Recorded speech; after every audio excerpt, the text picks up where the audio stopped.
Entonces voy a comenzar a comparar estos textos que pertenecen, que vienen desde el Antiguo Testamento y pertenecen incluso al periodo de los 4 evangelios y al periodo del libro de los Hechos, que como sabemos, hemos visto en videos anteriores, estaba rigiendo el Antiguo Pacto, incluso en el libro de los Hechos, para la nación pues de Israel. Salvo que las personas que comenzaron a creer en el nuevo pacto, ellos estaban, como habían recibido el nuevo pacto, ellos estaban teniendo una relación bajo las bendiciones del nuevo pacto, aunque el nuevo pacto sabemos que para la nación de Israel va a regir después de la segunda venida de nuestro Señor Jesucristo. Pero estos creyentes que pertenecen al periodo de los evangelios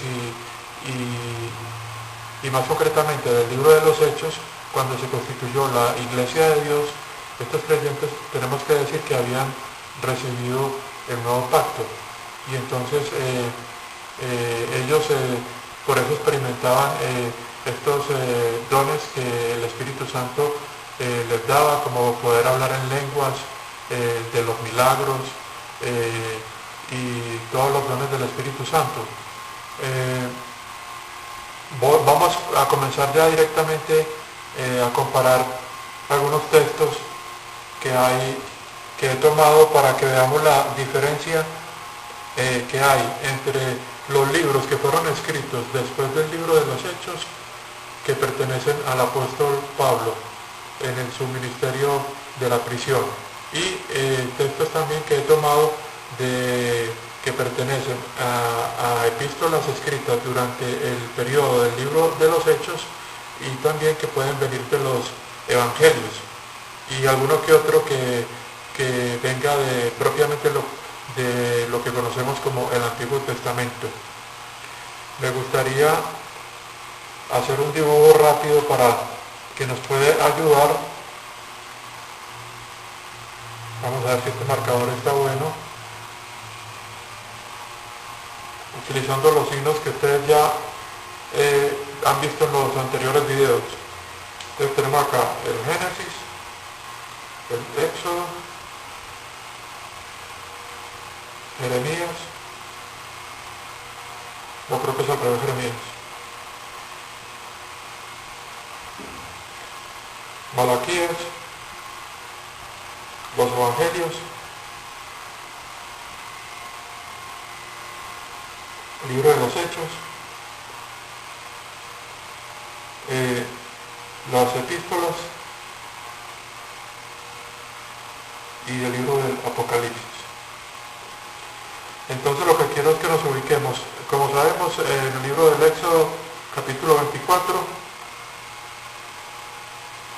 comenzó el Antiguo Testamento para la nación de Israel, y ha estado rigiendo o rigió, y incluso cuando, aunque el Nuevo Testamento sabemos que fue prometido acá en Jeremías, pero el Antiguo Testamento, que viene desde acá,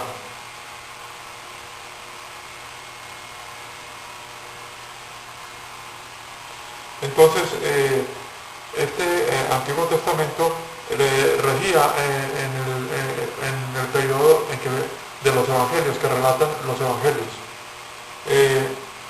O sea que nuestro Señor Jesucristo vivió y murió, bajo la ley. Claro que cuando Él muere y derrama su sangre, esta sangre es la que, afirma o firma el nuevo pacto. Aunque ese nuevo pacto no podemos decir que comenzó en la cruz, porque el pueblo también tiene que recibir el pacto para que comience.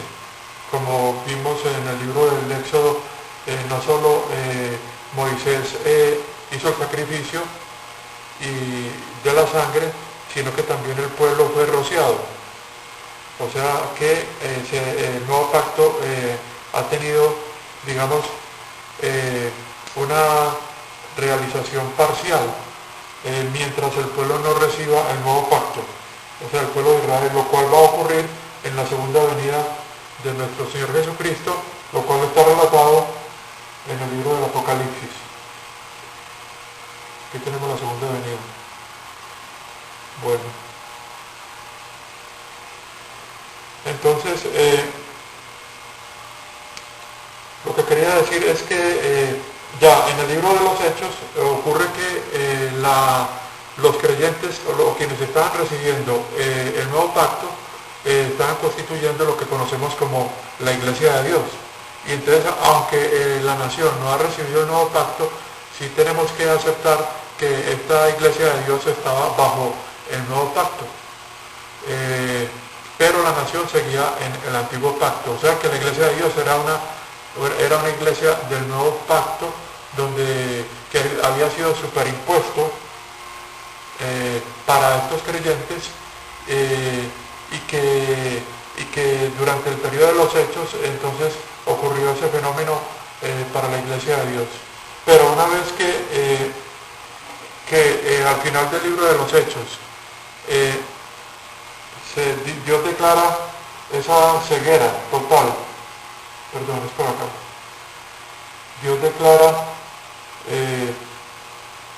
esa ceguera acá en el capítulo 28 de Hechos, total para la nación de Israel, que entonces queda detenido el programa de la Iglesia de Dios y queda detenido el antiguo pacto. Bueno, entonces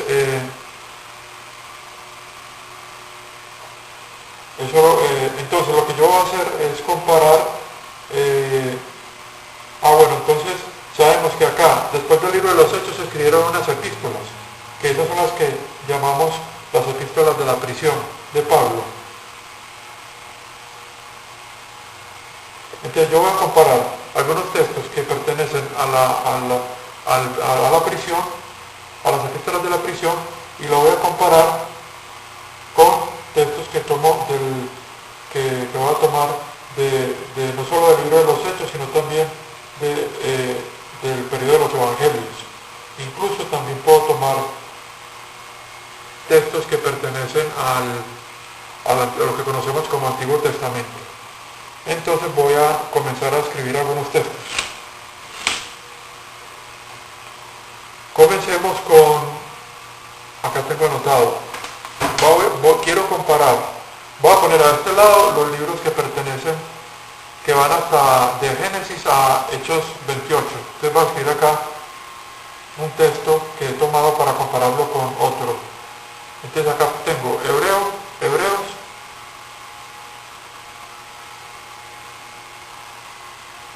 9:28. Y lo voy a comparar, pongamos así, con una comparación con Efesios 2, que va del 5 al 7. Esto lo quiero hacer para determinar si en realidad hay diferencias entre las doctrinas de textos que tomo de un periodo como el que está acá, o sea, de los que están a la izquierda del final del libro de los Hechos, estoy comparándolo con textos que están a la derecha, para establecer si en realidad ese misterio que Dios le reveló al apóstol Pablo realmente es una dispensación nueva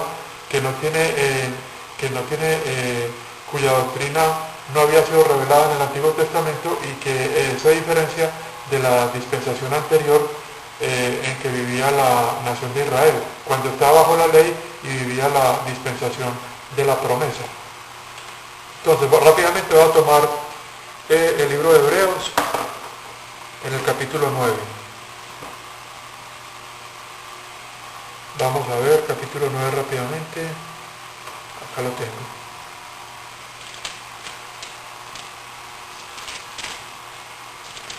Nueve 28. Vamos a ver de qué trata. Y entonces tenemos 9:28. Entonces dice así el texto: Cristo fue sacrificado una vez para quitar los pecados de muchas personas y él aparecerá una segunda vez, no para cargar pecado o para llevar pecado, pero para traer salvación a quienes están esperándolo. Bueno, entonces voy a comparar ese texto, voy a ver si lo dejo señalado, porque puedo necesitar venir a él. Lo voy a comparar con el otro texto, que es el de Efesios capítulo 2. Vamos a ver, Efesios capítulo 2.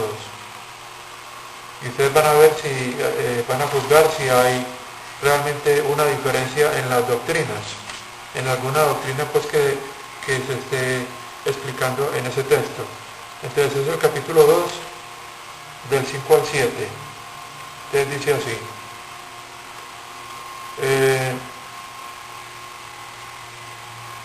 tomemos mejor desde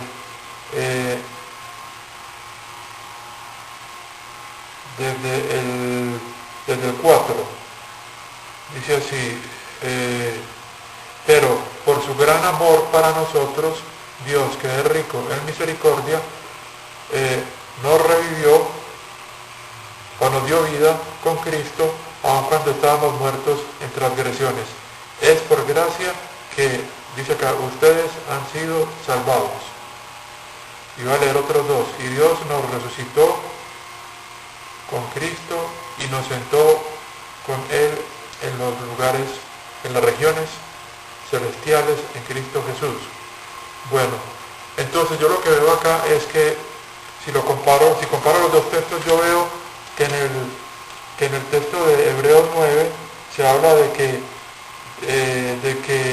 Cristo aparecerá una segunda vez, no para llevar pecado, sino para traer salvación a los que lo esperan. Veo que si lo comparo con el texto de Efesios, en el texto de Efesios se nos habla de que la salvación es un evento pasado, y en el texto de Hebreos es algo futuro. Entonces, y acá podría yo también mencionar textos, por ejemplo, como que está, por ejemplo, en otros textos, como por ejemplo en Hechos capítulo 3, 19 y 20, donde se habla también de que la salvación es un evento futuro. Lo que yo veo es que en el libro de los Efesios se habla de una salvación en tiempo pasado como como un evento judicial o incluso posicional, en que realmente, si yo continúo leyendo los versos 6 y 7, podríamos ver que dice, por ejemplo, pero digamos tomamos el 5. Nos dio vida con Cristo, aun cuando estábamos muertos en transgresiones. Es por gracia que ustedes han sido salvados. Y Dios nos resucitó con Cristo y nos sentó con Él en las regiones celestiales en Cristo Jesús. Entonces vemos que es un poco diferente de que la salvación en este texto de Efesios es un hecho pasado, y en cambio acá en el libro de Hebreos es un hecho futuro. Hay otros textos de que se habla de que la salvación es un evento pasado, como por ejemplo el de Tito 3:5, donde, si ustedes recuerdan, dice que Él nos salvó no por hechos buenos que hicimos, sino por su misericordia, por el lavamiento y renovación del Espíritu Santo, por la regeneración pues y el lavamiento hecho por la renovación hecha por el Espíritu Santo. También hay otro texto en 1 Timoteo o 2 Timoteo capítulo 1, verso 9, donde también se nos habla de la salvación como un hecho pasado. Recordemos que estamos comparando dándole más prioridad al texto de las Escrituras tal como está escrito, y comparándolo exactamente con el texto tomado de la otra parte